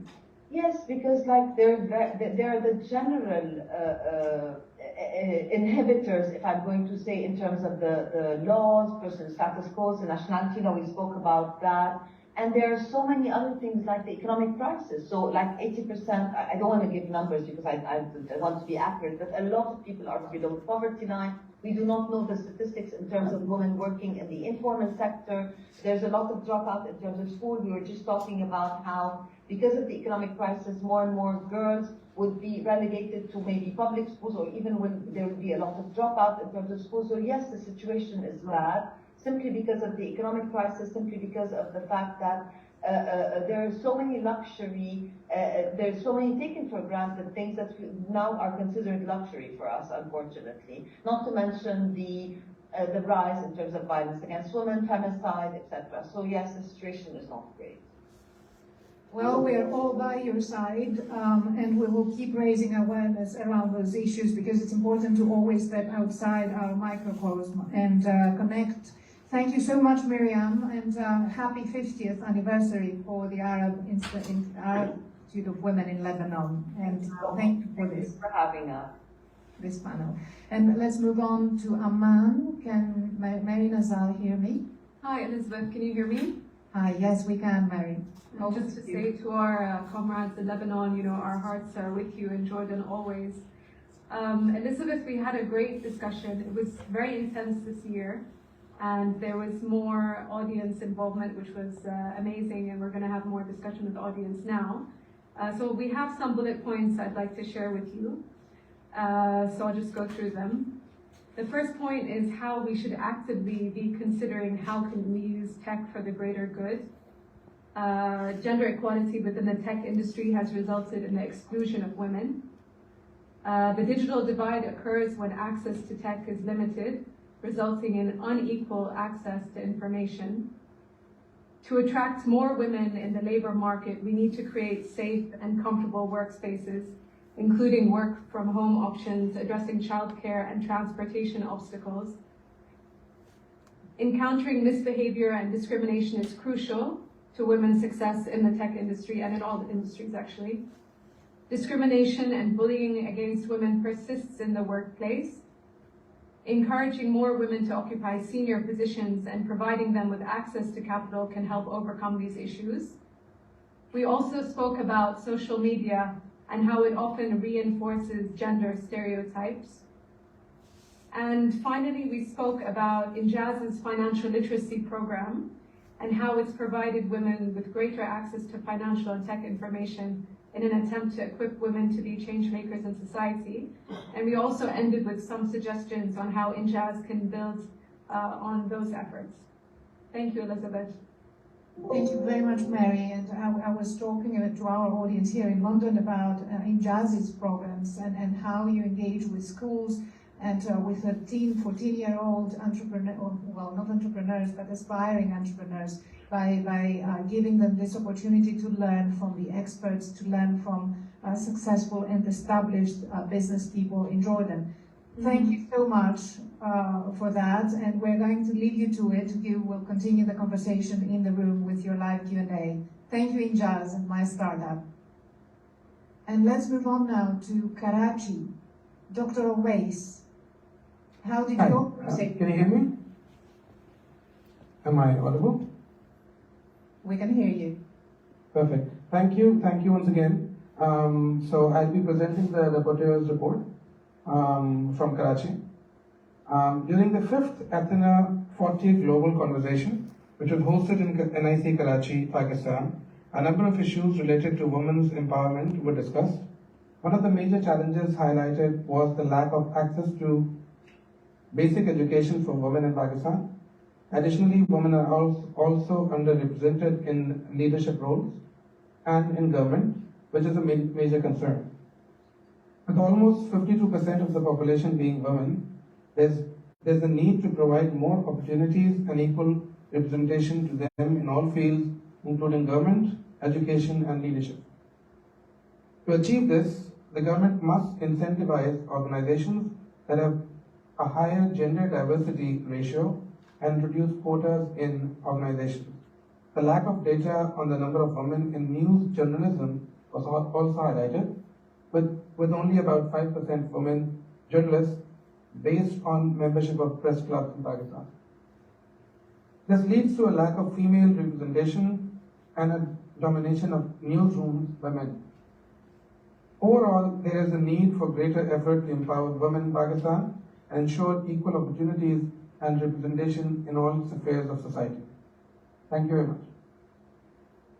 I have a question for you, because we discussed here VCs and whether they fund women. Well, they don't, we know that. They fund women to a very small percentage. What is the situation there? You as the national incubator in Karachi and in Pakistan, do local VCs support women's ventures more, hopefully? Okay, so what I'll do is I should not actually select. So I'll give the mic to whoever would like to go first. We have Sana, we have Hira, Diana. Yeah, I think in the VC space, it's still a bit limited. We have one, interestingly, we have one VC who is a female-led, founded VC, but all their investees are somehow male, except one. Yeah. So the ratio is very low, but yeah, most of it. Yes, I think Hira very rightly said that only one VC firm led by 2 females, and I saw a beautiful post by her today morning only that, how she just gave birth to a daughter and the journey so far. I think the overall investment in women-led startups is still very less and low. Yes, they encourage it a lot, but for some odd reason, the number is very, very less. So even, let's say, if I talk about the startups incubated at NIC, yes, there are many startups, women-led startups like Ziana's and many others who have won a lot of grants, but at least not at here at NIC, I have seen any women-led startup to, come that far. I think, Ziana, I will just give it to Ziana. Yeah, I think definitely the VC space in general is still quite nascent in Pakistan. It's just over the last 3 years that we've seen a lot of local and foreign funding in the VC space. So it's still very new. And I think as a female founder, raising capital is also, again, because it's dominated by men, it is a little bit of an intimidating space to step into. However, I would like to definitely add that there's a lot of programs that are being run both locally and internationally to get female founders ready for those VC-backed conversations, those VC-led conversations, conversations with accelerator programs, conversations with VCs. So there is a lot that's being done, and over the last 2 years, we have seen women raise over $1 million in their pre-seed rounds, compared to those that their main counterparts are raising. But it's definitely a newer industry here. There are fewer female founders also actively raising, and there needs to be more work. But I think within the next 2 years, you will see that shift change. A lot of VC funds have taken this seriously and are realizing the potential, just simply because of the fact that female population in Pakistan is so large, that women-focused businesses are becoming more and more a priority. So we will definitely see this trend change, and I'm hopeful about that. Thank you for that, and hats off to you. It's fantastic to know that this progress is happening in Pakistan. So well done. Thank you. And moving on now to Sweden, can Maria Tibblin hear us? Yes, I hear you. Hello, Elizabeth. Hello, Maria. So, hello from the first Athena panel discussion in Scandinavia. We hope to be able to share important inputs from women to the corporate and academic world on how to improve gender equality on an organizational, national and global scale. Here are the main points from our panel discussion at Malmö University. Sweden is a pioneer in implementing sexual education worldwide and is currently revamping it by renaming it Sexuality, Consent and Relationships. To promote inclusivity and address structural views on sexuality through norms and behaviors. This is particularly crucial in a world where digital dating is a growing trend. Digital innovation and corporate strategy can mitigate the gender gap in divorce as traditional family structures evolve and divorce rates rise. With the women taking the lead in divorce and facing financial strains, corporations must take responsibility for their employees in non-traditional family arrangements. In the tech industry, only 27% of the workforce are female. The industry has a bad reputation, making women not apply, while men also like to keep it like this. We see both structural and cultural problems. To change this, we need to work together, men and women, by acknowledging the importance of gender. Let's have hope. Even as a lot of numbers of gender equality look daunting, it's getting better. To increase the positive trend in an increasingly digital world, we can increasingly leverage communication and partnership in the corporate world to educate both women and men in gender equality. That was from Sweden. Thank you very much, Marianne. Thanks, big thanks to all your panelists and the Malmö University. I was myself very impressed when I heard that the university has introduced that field of sexuality studies. So I commend you, and I would like to know more, and we would like to have a panel specifically on that. I'm sure that it will be very important and very insightful. Thank you. And now moving on to the other London panel, hosted by the Evening Standard and Dan Wills and chaired by John Alford, the chair of the Society of Editors. Can you hear us? Hopefully you can hear us. Can you hear me? Yes, we can. Okay, now you'll be pleased to hear that I didn't say a single word during the discussion.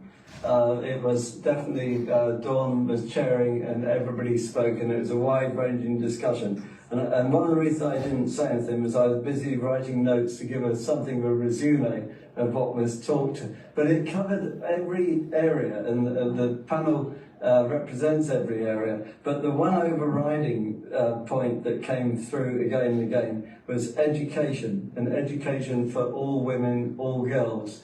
And millions of girls not being educated in Afghanistan, but it's wider than that. And it's social, financial, and as well as the stereotypes. So that was very much a view and a feeling. Then, as regards the media and the equality of usage of cameras, technology, it's felt that they have actually, this has changed dramatically, and technology has been part of that, because in The Independent, for example, there's a very revered young woman journalist who does her own camera work, her own technology from the front line of the war zones. And on a daily level, this is done. But there's still stereotypes of the specialist journalists, and these are in business, particularly in sport. And so there are areas where there is still needs to be done. The STEM and the artificial intelligence, AI, areas where, again, Bella here reinforced with the statistics that were shown elsewhere. There's still much to do in those areas. But in climate change, which is another major subject, that's felt that there is a particular area where girls, particularly young girls, are more likely to take the learning back to the communities. And it's an area where the women have come through and young girls have come through, but more needs to be done to make the most of that and to showcase those who are really outstanding, and there are many who are outstanding and doing work.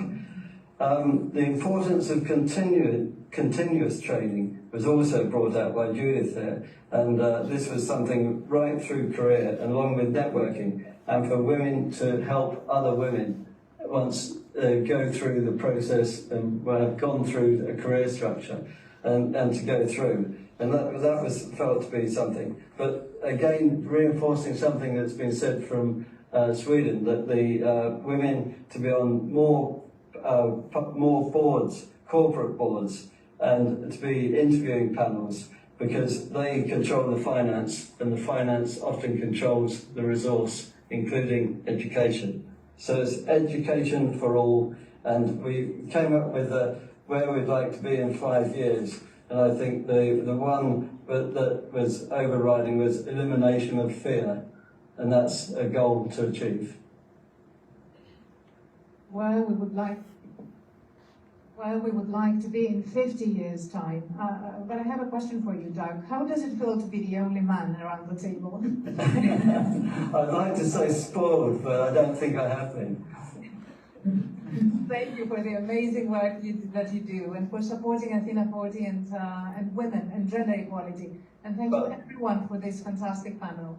Yeah, and so if I can thank everybody here, and Dawn particularly for moderating a very intelligent and very skilled group of different people. Thank you.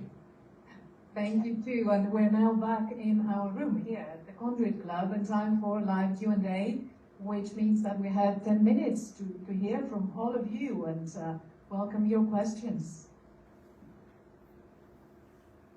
So, back to lovely Joséphine.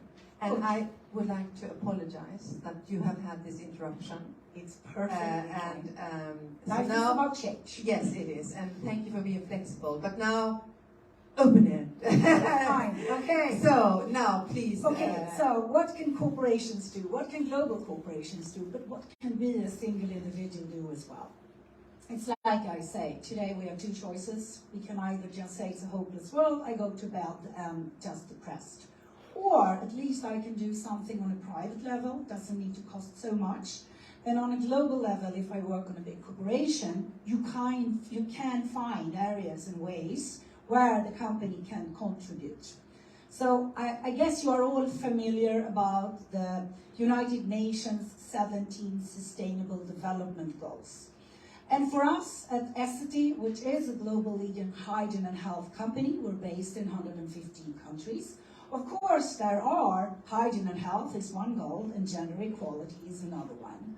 So what I did when I became the head of communication years ago, we said, we have this really great purpose in our company, breaking barriers to well-being. Let's not only communicate, let's communicate and do something for the world, and let's pick some areas. You cannot pick all of them. So of course, hygiene and health and gender equality is very much important. And then we looked at surveys and we saw, for example, menstruation. When I started 10 years ago, I couldn't say menstruation, I was ashamed. And of course, this is a natural thing. And it's a taboo area, and we work a lot with this at Essity, not only with good products, but being out there and educating and supporting young girls. I mean, in some countries, girls are being harassed. They're actually being locked in because if you touch them, it's horrible. So I mean, then the girls, they lose out of school, women lose out of work, etc., etc. Here we need to go out and educate, we need to break the taboos. And we also need to meet these young girls who doesn't know what is happening. They don't have a clue. So it started some 10 years ago. We had a big trade show in Cape Town, for example. And we said, this is not only about marketing. Let's join with some UN organs, because that's where the partnership comes in. They have the knowledge about partnerships and how you educate about this. We have the knowledge about the area. We went into different townships. We met with these young girls. In the beginning, they didn't want to talk, but then we started to talk to them. Of course, they didn't have a clue what is happening with their bodies. They thought it was okay that boys can do anything with them. So there were full days when we actually talked to them, we educated them, etc., etc. That was the start of what we as a company can do with volunteering, with having ambassadors, with advocating, and also having our brands talk about this, not just market product. Talk about it, educate and empower girls, empower girls. And I have an anecdote, because after one of the education, one of the toughest young girls from a township, she came to me and she said, this was really good, Joséphine, I learned a lot, and I guess you're working a lot with men. Yes, I said. And I was wondering, where will it lead? And she said, if a man or a boy wants to do something with you that you don't want them to do you hit them, or what do you do? This is like 10 years ago. My brain was going like this. I was looking to the UN guys if I was going to give the right answer, and I said, I do not believe in violence, and I don't think we will win, actually.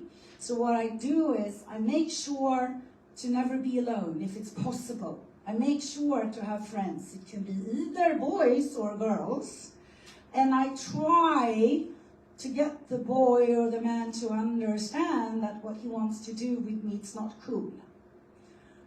And she was very happy with that answer. I, of course, understood what she was talking about.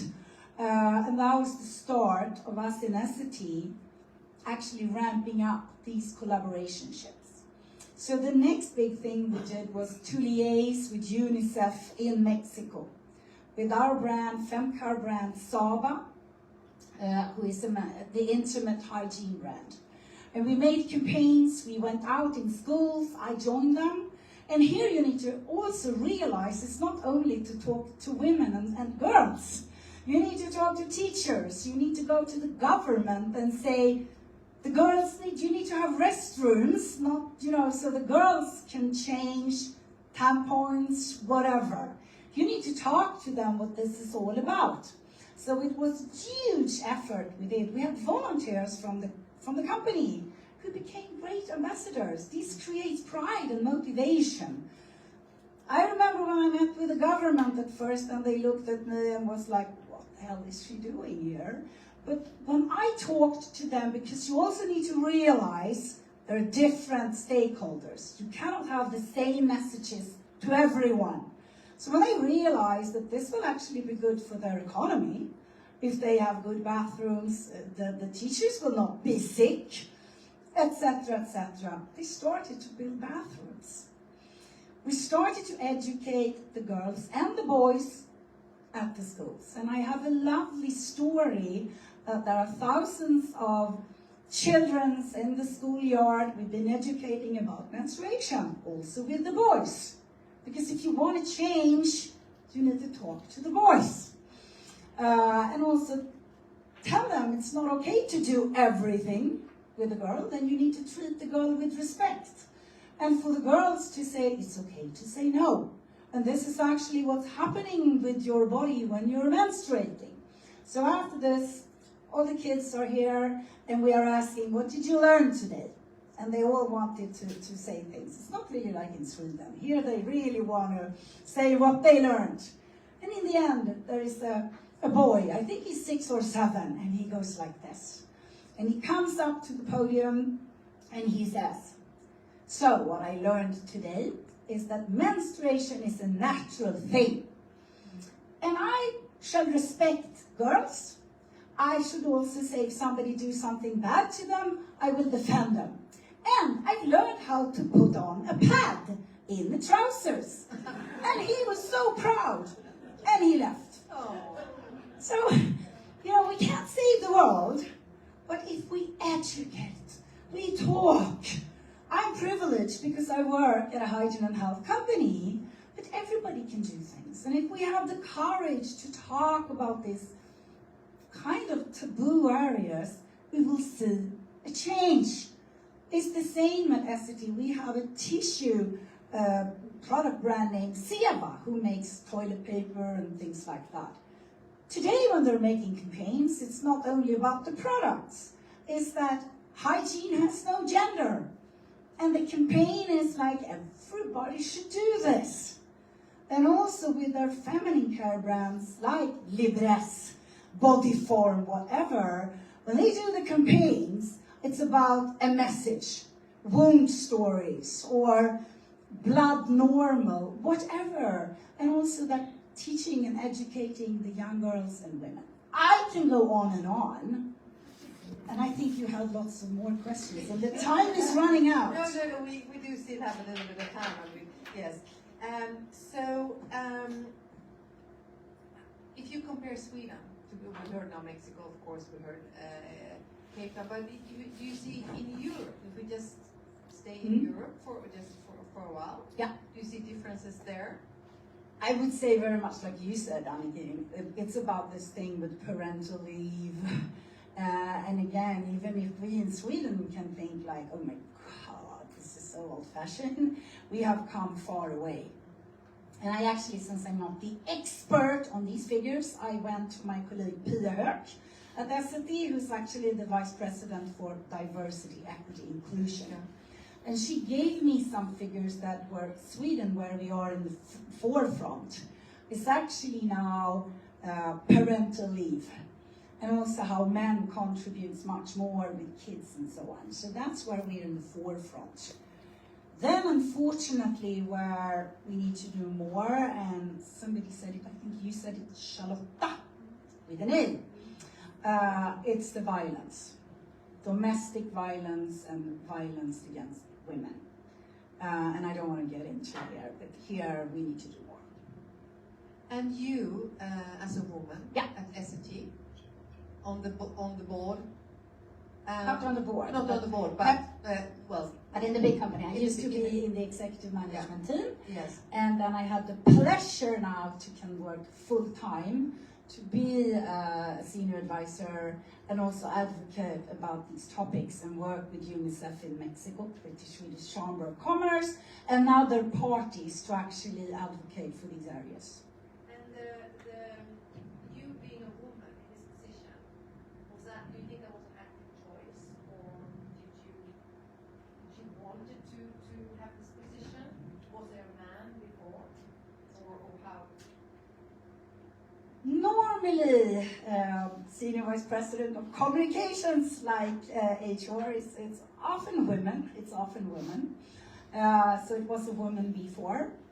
But then I would say it's very close to my heart when you do the partnerships, when you actually can contribute to making the world better, And I also think when somebody said here before, she left, Charlotte, that today people want to work for a company that truly is doing good things. So that's why I wanted to do these partnerships, and I also believe if you work together with somebody, then one and one can become so much more than three. So it was my choices, and I saw what we actually could achieve, and also with all the employees being ambassadors, how proud they were. Also investors want to invest in companies that are doing the right things. We have ESG today, environment, sustainability, and government, and many investors looks at that, and you need to have goals and targets. So I think everyone will win if, as a global corporation, you work with things like this. And also on a personal level, we can do so much. Like I told you, I was at the gym yesterday. I have to tell that story. So I went to a yoga class, and you're supposed to be relaxed. And we were talking about something, men and women, and yoga classes and women, and I was so proud about this day, so I kind of made a little bit marketing. And then I started to say all these things, because you should always take the opportunity. And then I said this thing, 1 out of 3. And then there's actually a woman who started to debate with me, that's a mambo jumbo coming out from the United Nations, and me too, you should be a little bit like that.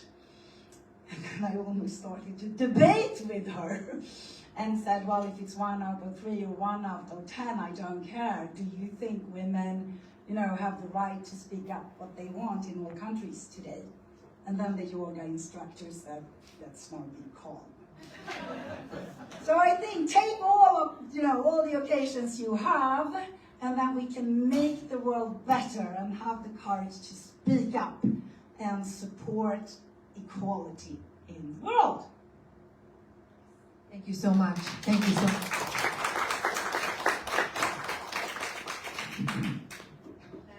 One thing that I thought about when you and I discussed on Zoom over the weeks, to be able to change and to communicate with each other, I think we're just, all of us, human beings, and we can take it down to the human level. And like you mentioned with the little boy, I think when we can communicate with each other like that, it's much easier to make a change. And if I can say, you and I spoke about it, I firmly do not believe in provoking when you communicate. I don't think you will. I think more progressive, motivating, authentic, inspirational, and you also need to look at your target group. Who do you talk to? Oh my God, they will kill me. When I needed to tell my husband to buy tampons for a daughter, like 10 years ago, my family would kill me. My husband didn't really want to do that. No. So in order to convince him, it was not really the same way that you talk to girls about it. So you really need to look at the target audiences and have the dialogue according to who you talk to. Yes. Because in the end, we want to do the same things. We want to be happy, live a happy life, have a job, education, maybe a family, maybe not everybody wants to, but in general, we want the same things. Shall we round up soon? Anyone who has questions? Yeah? Or are you satisfied with the day and go home maybe and think about it, hopefully? Can I just have one more comment? I was thinking a little bit about all the discussions we had today, and we talk about the importance and why do we want equality. And I think Joséphine said it, you need to meet people where they are. And we have a lot of good arguments why having equality is really good business. So management team, board teams that have equal representation are way more successful. It's 30% more profitable if there are women in a leadership team. So I think again, to meet people where they are and give them the arguments. This is not like a nice thing. It is a nice thing to do, but it's a necessary thing to do.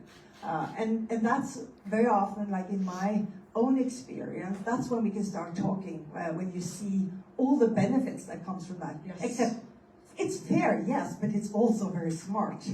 But it is. And I'm just going to add, we have this Goodmarch and Lancet report. You might know about the Commission, and they had a report about sexual and reproductive health and rights, and they are arguing for the economical aspects of just getting more and more resources to this area. And then we can really have not only equal society, but a very well economical society. And I also finally want to say that there are some guidelines from the WHO, and I'm part of the group where we are talking about and also developing guidelines and recommendations. And even though it could be difficult to say to people how to treat other people, still, if WHO have recommendation for public health staff persons, how to talk about brief sexuality communication. You don't have to be a sexologist or a professor in sexology, but just how to treat each other and have a holistic view on people, then we have come far. And like you said, if you can also give the benefits, why should you do this? That's what we did in Mexico. We developed a menstruational manual for teachers, for governments, for parents, and also telling why should you read this and what's in it for you. And when they realize that, they will use it. We developed an app, if you talk to digital, a menstruational app for the girls with the Saba brand in Mexico. And when the girls realized what that app could do for them, they want to have it. So I really think so. When you communicate, you shouldn't just go out like this. You should also, in your messages, have what's the benefit for you. I think we have a question. I have a question specifically for Charlotta.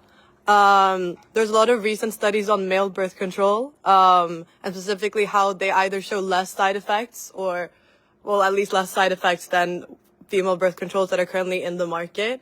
But I feel like they haven't been pushed, and it's still seen as a female problem that we should deal with. And I was just wondering what your view on that, and why is that still not? Well, I just agree with you. That's what I can say. And that's also what we are talking about in these WHO groups, where we are discussing guidelines and recommendations, where experts from different fields, both medical fields, but also from the social science where I'm from.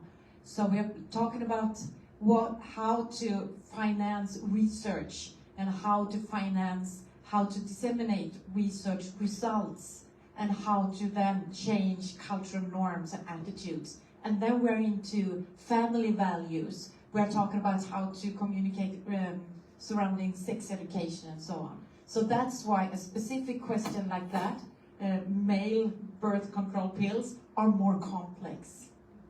But nevertheless, of course, go for it. Yeah, we really need to talk about that. And I have these two daughters at home that talk about it quite often, actually, which is very interesting, and it's good. It's good. Yes. Don't trust it yet. And can I just say one anecdote, because you said so many stories, and I would say I had this International Academy of Sex Research the other year here, and there were a lot of Americans, and I have a son who he is also living in LA. And then when the male researchers went here, they said to me, "Wow, you have so many cute gay male nannies here." Well, they're fathers. So probably we are quite far. All right, I think we need to wrap up this afternoon, and I thank you so much for coming. It was really great to be here, and thank you so much for all you intelligent, lovely, wonderful women to share your knowledge and insight. And I just have a few flowers to give out.